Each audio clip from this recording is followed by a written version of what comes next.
এবার দেখুন 4টি নিয়ম পালন করে আপনি বৈকুণ্ঠে যেতে পারবেন। 3টি নিয়ম অতি সহজ, কিন্তু 1টি নিয়ম কঠিন। তার জন্য আপনাদের যেটা পালন করতে হবে, 1 নম্বর ভগবানের রাজ্যে যাওয়ার জন্য এবং নরকের টিকিট ক্যান্সেল করার জন্য আপনাদের 1 নম্বর যেটা আদেশ শাস্ত্রে, তা গলে তুলসীর হার। না পরে যে ছার জমালয়ে তার বাস, সেই সে অধমে প্রহারিবে জমে, রৌরবে কৃমিতে খাবে তাই। তাহলে 1 নম্বর আমাদের গলে মালা পরতে হবে। 18খানা পুরাণের 12খানা পুরাণে তুলসী দেবীর মহিমা কীর্তিত হয়েছে। সেই জন্য আপনারা সবাই গলে তুলসীর মালা পরবেন। নিজেদের হিন্দু বলে পরিচয় দেবার জন্য গলে তুলসীর মালা পরা উচিত। কারণ আজকাল চেহারা দেখে বোঝা যায় না আল্লাহর লোক না ভগবানের লোক। কি দেবেন? আদাব দেবেন, সেলুট দেবেন না নমস্কার দেবেন? সেই জন্যে এমনকি নাম জিজ্ঞাসা করলেও নামে বোঝা যায় না। একই রকমের নাম সব জাতের লোকের কাছেই আছে। হ্যাঁ, সব ধর্মের লোকেরই ওই একই রকমের নাম। হ্যাঁ, তা সেই জন্য বাবা নিজেদের হিন্দু বলে পরিচয় দেওয়ার জন্য গলে মালা পরা উচিত। দুর্ঘটনায় পতিত হয়ে যদি মুখটা থেবড়ে যায়, আপনাকে যদি চিনতে না পারে, হ্যাঁ, যে আপনি একজন হিন্দু, আর উদ্ধার কর্মীরা যদি মুসলমান ভাই হয়, তা আপনার কি দশা হবে? ইন্না লিল্লাহি ওয়া ইন্না রাজিউন। এইবার যদি গলায় মালা থাকে, তাহলে উদ্ধার কর্মীরা যদি মুসলমান ভাই হয়, তাহলে বলবে একটা হিন্দু ডাকো, হিন্দু ডাকো, বলবে না? হ্যাঁ, হিন্দু ডাকো, এটা হিন্দুর লাশ। হ্যাঁ, মৃত্যুর পরও আপনাকে চেনার জন্য উদ্ধারের উপায়। যমরাজ বলেছেন, হে দূতগণ, যাদের গলায় তুলসীর মালা আছে তাদের আমার জমালয়ে দণ্ড দেবার জন্য আনবে না। যাদের বাড়ির প্রাঙ্গণে তুলসী বেদী শোভিত এবং পূজিত, তাদের বাড়ির উপর দিয়ে যাবে না। যাদের কণ্ঠে শোভিত তুলসীর হার, এরা যদি পাপী অনাচারী হয়, তবু এরা আমার দণ্ডযোগ্য নয়। সেই জন্য আপনারা 1 নম্বর গলে তুলসীর মালা পড়ুন। যাদের নরকে যাবার টিকিট রয়েছে, যাদের গলে মালা নেই, বাবা এমন একজন আছেন, বাবু গলে মালা নাই না? আছে, তুলসী মালা আছে, বাহ আছে। বাবা একজন, বাবা মাধব, গলে মালা নাই না? তো এইরকম আমরা একজন ক্যান্ডিডেট পেয়েছি নরকে যাওয়ার জন্য। বাবা মাধব ক্যান্ডিডেট, তার আজই টিকিট ক্যান্সেল করতে পারেন নরকে যাওয়ার। বাবুর গলে আছে, আপনার গলে গেঞ্জি পড়া? আচ্ছা, যাদের গলে নাই, আপনারা মাধব বাবু সহ এই মামুনিদের গলে না। কি নাম মা তোমার? হ্যাঁ, কি? অনন্যা ধন্যা। হ্যাঁ, গলে মালা নাই। এইরকম যাদের গলে মালা নাই মাগো, তাদের কাছে নরকের টিকিট আছে। এইবার নরকের টিকিট আছে মা, সেই নরকের টিকিট ক্যান্সেল করে দিতে পারবে যদি গলে মালা পরো। ওই মামুনির গলে দেখো পিছনে একটার গলে মালা, নরকে যাওয়ার টিকিট ক্যান্সেল। হ্যাঁ, আচ্ছা, কারা কারা নরকে যেতে চান? হাত তুলুন দেখি, কারা কারা নরকে যেতে চান? হাত তুলবেন না কিন্তু একটাও। এরকম হাজার হাজার গ্রাম বাংলায় হাজার হাজার প্রোগ্রাম করেছি, নরকে যাবার জন্য হাত তুলবে না। হ্যাঁ, যদিও সকাল থেকে সন্ধ্যা পর্যন্ত নরকে যাওয়ারই কাজগুলো করবে। হ্যাঁ, কিন্তু গো ধরে বসে থাকবে, তাড়াতাড়ি মরণের শ্রাদ্ধের দিন নরকে যাবার কি হরতাল করবেন? আপনাকে সেদিন কেউ বাঁচাতে পারবে না। বাঁচানোর উপায় তুলসীর হার, 1 নম্বর। এবার 2 নম্বর একাদশী। একাদশী এটা ভগবানের প্রিয়তম। 1 নম্বর গলে মালা, 2 নম্বর একাদশী। মনে রাখবেন, একাদশী নিয়ে অনেক সমস্যা আছে। সংক্ষেপে বলি, যেটা গোস্বামী মতে সেই উপবাসগুলো করবেন। গোস্বামী মতের যে উপবাসগুলো, যেমন এই যে বইটা দেখালাম, সকল ব্রতের ইতি কথা, এখানে এই বর্ণনাগুলো আছে। এই যে আজকে দধিচিরা মহোৎসব ছিল, যেটা আপনারা জানেনই না যেটা কি জিনিস, সেটা আজকে ছিল দধিচিরা মহোৎসব। অনেকে জানেন? হ্যাঁ, দণ্ড উৎসব, দধি রঘুনাথ গোস্বামীর দণ্ড মহোৎসব। হ্যাঁ, দধিচিরা মহোৎসব। তো এইভাবে ব্রতগুলো, একাদশী ব্রত করতে হবে। একাদশী ভগবানের প্রিয়, আর তুলসী নম নম, তুলসী কৃষ্ণ প্রেয়সী। কেবল এই 2টা কাজ করে যদি মরে যান, 3টা উপকার হবে। হয়তো আজ রাতে গিয়ে বাবা মরে গেলেন, হ্যাঁ, গলে মালা আছে, একাদশী করেন, 3টা উপকার হবে। নরকে যাবেন, গুরু পাপে লঘু দণ্ড হবে মাগো। আপনারা একাদশী করেন, মালাও আছে, মাগো মরে গেলেন। আর বাকি 4টা কাজ করতে হবে কিন্তু বৈকুণ্ঠে যাওয়ার জন্য। এই 2টো কাজ করে বৈকুণ্ঠে যাওয়া যাবে না। এই 2টা কাজ করে যদি মরে যান, আপনার বিফলে যাবে না। 3টা মহা উপকার হবে। 1, গুরু পাপে লঘু দণ্ড হবে। মাগো গলে মালা আছে, প্রতিদিন তো অনেকের গলা, জীবনে তো অনেকের গলা, মা মাছ সেবা করো, মাছ খাও, মাছের গলা কেটেছেন তো, অনেক মাছের গলা কেটেছেন, একবার টুকরা টুকরা করে ভাজি ভাজি কুচি কুচি করেছেন। হ্যাঁ কিরে মা, ছোট ছোট মাছগুলো, পুঁটি মাছ, ছোট মাছ, মোরলা মাছ, শেষকি, তা টিপে ভুড়ি বাইর করে দিয়েছেন না? হ্যাঁ একেবারে টিপে লাড়ি ভুড়ি বাইর করে দিয়েছেন। অনেক জনের গলা কেটেছেন। এই যতগুলার গলা কাটতেছেন ততবার আপনার গলা হবে, ততবার আপনার গলা কাটা হবে। কিন্তু যমরাজ আপনি যদি এই দুটো করে যান, তাহলে দুটো আপনার ওই তিনটে যে উপকার হবে তার মধ্যে গুরু পাপে লঘু দণ্ড, ওখানে আপনার গলা কাটার কথা, পা কেটে দেওয়ার কথা, আপনার হয়তো একটা আঙ্গুল কেটে আপনাকে দণ্ড মৌকুফ করে দিলেন।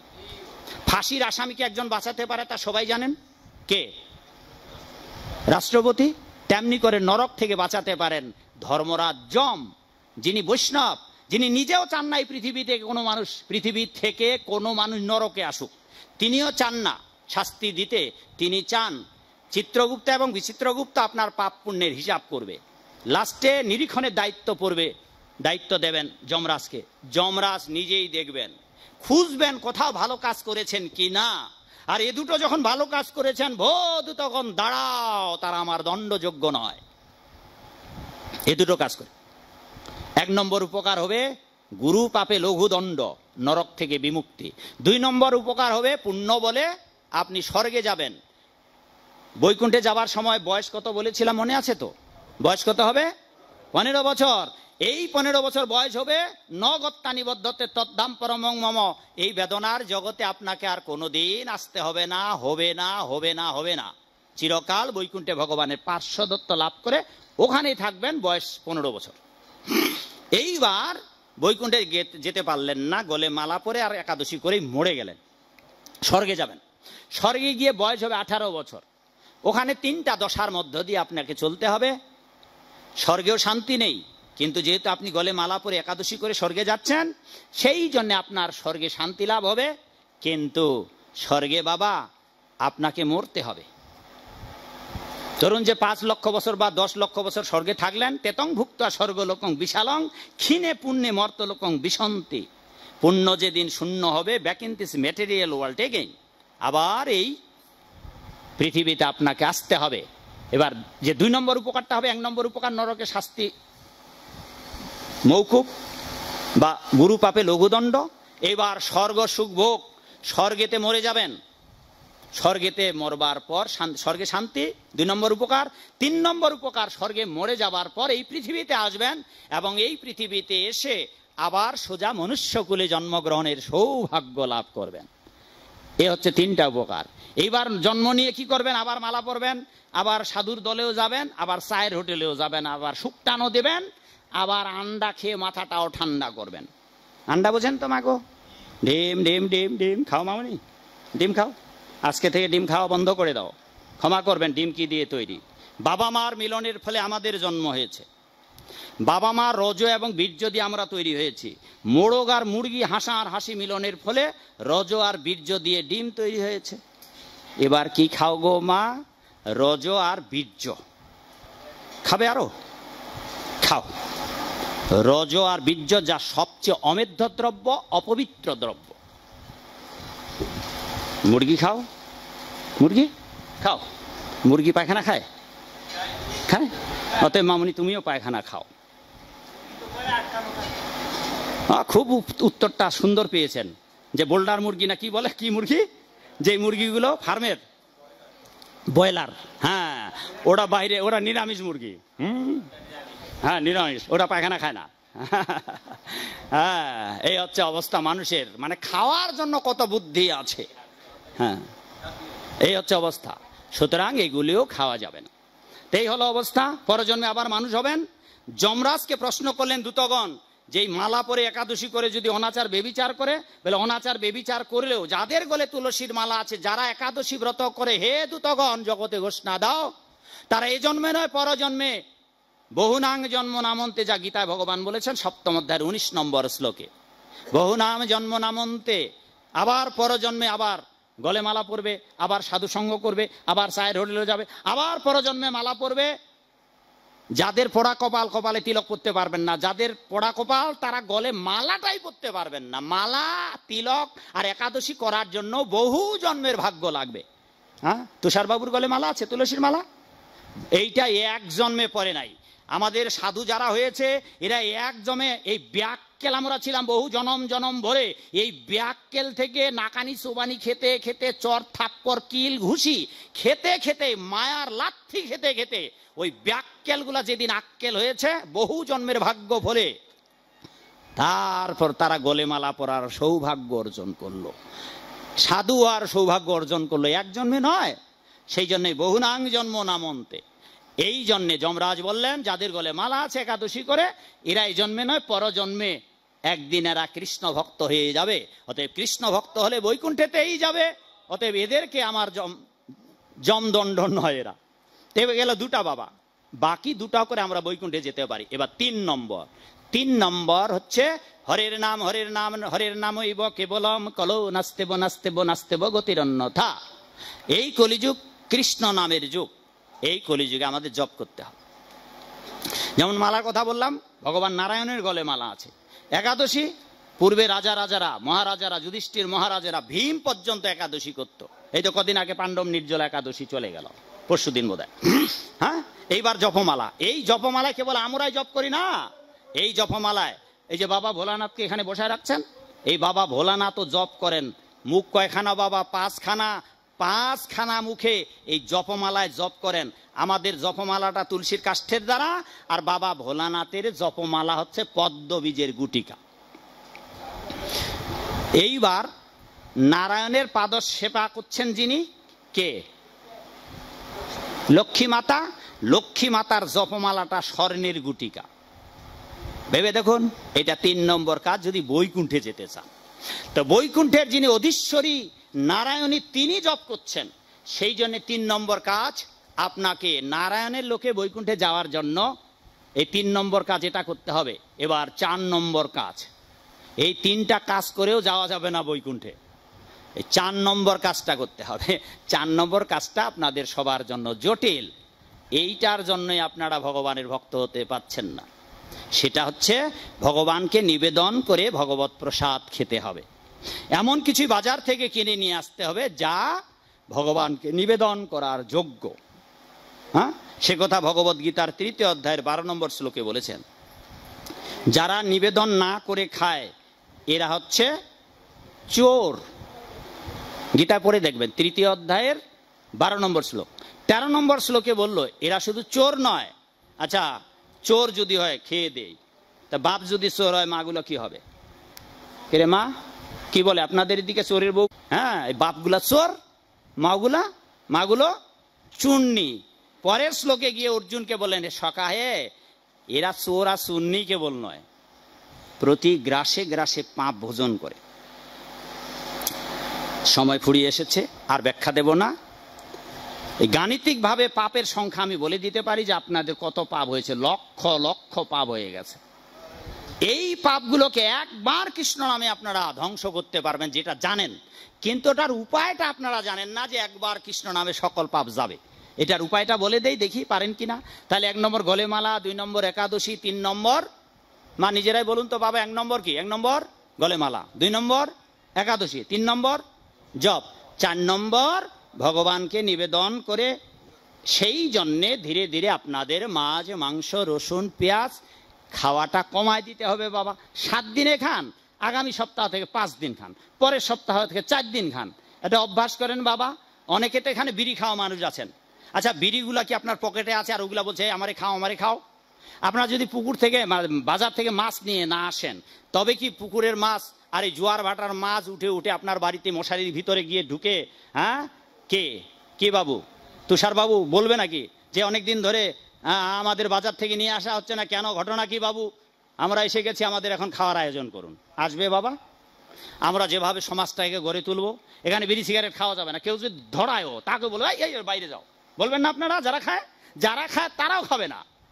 তা সমাজের হাত পা নেই, বিড়ি সিগারেট হাত পা নেই। আপনি যদি দোকান থেকে না আনেন তো বিড়ি সিগারেট আপনার হেঁটে হেঁটে পকেটে এসে ঢুকবে না? ঢুকবে না। তা সেই জন্য আপনারা বাবা মাছ মাংস ধীরে ধীরে খাওয়া বন্ধ করুন। যদি না খাওয়া বন্ধ করেন আর ভগবানকে না দেন, তবে বাবা চোর আর ছাড়া চোর হয়ে বিদায় নিতে হবে। আর চোরের শাস্তি তো জানেন কত। মাগো, কার কার মাথায় উকুন আছে? মাগো মামনি, উকুন আছে? উকুন উকুন, ওই মা উকুন আছে কার মাথায়? দেখি হাত তুলুন তো, উকুন আছে কার মাথায় মাগো? ওই মা, ওই উকুনগুলা অন্য কেউ না, ওগুলা হয়তো আপনার ভাসুর, নয়তো শ্বশুর, নয়তো বিয়া নিয়ে এসেছে। আপনাদের মাথায় উকুন মারবেন না, দরকার এমন ভাবে মাথা তৈরি করে রাখবেন যাতে করে উকুন। এইবার আপনার বিয়াই অথবা ভাসুর আপনার মাথায় এসেছে, আর সে বলতে পারছে না ওগো বিয়া নিয়ে আমি এসেছি, আমার টিপে মারো না, আর আপনি আপনার ভাসুরকে, শ্বশুরকে, বিয়াইকে টেনে বাইর করলেন, টেনে বাইর করে একেবারে এখানে নিয়ে বড় অসহায় এ আছে। এই আমি একজন ছোট লেখক, আমার গুরু ভাইরা জানেন, যারা জানেন ইউটিউবে যারা শুনেছেন, আমার ইতিমধ্যে 14খানা গ্রন্থ বের হয়েছে, প্রায় 2 ডজন গ্রন্থ লিখার মতো। 14খানা বের হয়েছে, এখানে 3 3 6, এখানে 7খানা আছে। হ্যাঁ, আমি একটা ছোট লেখক। এখানকার এই 2টো বইয়ে আছে এই যে ঘটনাগুলো এখন বলতেছি, আপনার বাড়িতে পোকামাকড় হয়ে আসবে। সেই জন্য আপনারা যদি ভগবানের ভক্ত হন, আপনি আপনার ওই বংশের সব ব্যক্তিকে উদ্ধার করতে পারবেন। যেমন কোনো ব্যক্তি যখন ভগবানের ভক্ত হয়ে যায়, সে ভগবানকে না দিয়ে খায় না, আর ভগবানকে দিলে নিবেদন করলে কি হবে? বাবা প্রসাদ, আর ভক্তরা খেলে হবে মহাপ্রসাদ। আর খাওয়া দাওয়ার পর হ্যাঁ চেটে পুটেও যদি খান, কিছু তো টুকরা, কিছু তো ময়লা থাকবে বাবা অবশিষ্ট, এগুলো যখন ফেলায় দেবেন বাইরে, কি মশামাছি পড়বে না মাগো? মশামাছি, তেলাপোকা, ইঁদুর, বেড়াল, ওগুলাতে খাবে না, উচ্ছিষ্টগুলাতে যাবে না? ওইগুলা যদি আপনার বংশের লোক যেই হোক না কেন, বৈষ্ণবের উচ্ছিষ্ট তাহে মোর মনোনিষ্ঠ, ওগুলা খেয়ে খেয়ে আপনার বাড়ির তেলাপোকা, আরশোলা, মাছি, পিঁপড়া সব পরজন্মে বৈষ্ণবের ঘরে জন্ম লাভ করবে এই প্রসাদের উচ্ছিষ্ট খেয়ে। কিন্তু আপনারা তো নিজেরাই ভক্ত নন, ফলে আপনার বাড়ি যে পোকামাকড় গুলো আপনার বংশের লোক, কি করে উদ্ধার করবেন? এই 2টো বইয়ে তার উপায় বলে দেওয়া আছে। বই 2টোর নাম শ্রাদ্ধ তত্ত্ব বিচার, এটা প্রথম খণ্ড, এটা দ্বিতীয় খণ্ড। এটার দাম, এটার মূল্য 50 টাকা, এটার মূল্য 200 টাকা। যেটা বলছিলাম যে আপনার বাড়িতে যে সমস্ত পোকামাকড়গুলো রয়েছে, এগুলো অন্য কেউ নয়, আপনার বংশজ লোকেরা, যাদেরকে উদ্ধার করার জন্য আপনাদের ভক্ত হওয়া উচিত, যাদেরকে উদ্ধার করার জন্য আপনাদের গীতা পাঠ করা উচিত, যাদেরকে উদ্ধার করার জন্য আপনাদের বাড়িতে জীবনে কোনোদিন যদি সাধু না হতে পারেন, অন্তত বাড়িতে সাধুদের ঢোকাবেন। সাধুরা ঢুকবে আপনার বাড়িতে, খাবার বা আপ্যায়নের কিচ্ছু নেই বাবা, সামর্থ্য নেই, অন্তত কথা বলতে তার টাকা লাগবে না। কিরে মা, কথা বলতে টাকা লাগবে? ভালো ভালো কথা বলতে আপ্যায়ন করে বাড়িতে নিয়ে যাবেন। সাধু বিদায় নিয়ে চলে যাবে, কিন্তু একটা জিনিস সাধুরা নিয়ে যেতে পারবে না, নিজেদের চরণ ধুলিগুলো। এই চরণ ধুলি আপনার ভিটায় যদি পড়ে, এই চরণ ধুলি তিলে তিলে আপনার বাড়ির অমঙ্গল এবং পাপ বিনাশ করবে। ওই সাধুদের চরণ ধুলি আপনার বাড়িতে থাকায় আপনার বংশে কোনো না কোনো একজন কৃষ্ণ ভক্ত জন্ম নেবে, সেই ভক্তই আপনাকে উদ্ধার করবে। সেই জন্য সাধুদের বাড়ি পর্যন্ত নিয়ে যাবেন, নিজে যদি সাধু হতে নাও পারে। শক্তির কথা